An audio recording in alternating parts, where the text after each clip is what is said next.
হাজার বছর ধরে আমি পথ হাঁটিতেছি পৃথিবীর পথে। সিংহল সমুদ্র থেকে নিশীথের অন্ধকারে মালয় সাগরে অরণ্য ঘুরেছি আমি। বিম্বিসার অশোকের ধূসর জগতে সেখানে ছিলাম আমি। আরো দূর সমুদ্রের পরে বিদর্ভ নগরে আমি ক্লান্ত প্রাণ এক, চারিদিকে জীবনের সমুদ্র সফেন।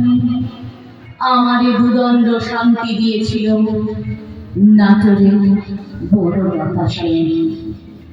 চুল তার কবেকার অন্ধকার বিদিশার নিশা, মুখ তার শ্রাবস্তির কারুকার্য।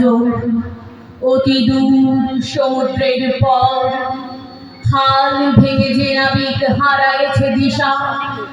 সবুজ ঘাসের দেশ যখন সে চোখে দেখে দারুচিনি দ্বীপের ভিতর, তেমনি দেখেছি তারে অন্ধকারে। বলেছে সে, কে এতদিন কোথায় ছিলে?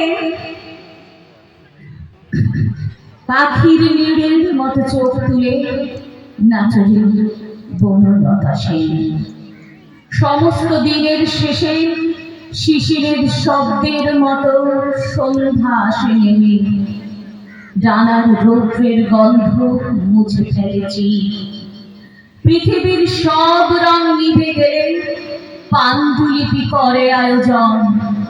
তখন গল্পের তরে জ্যোৎস্নার রং ছিটিয়ে সব পাখি ঘরে পেলে, সব নদী ফুরায় জীবনের সব দিন।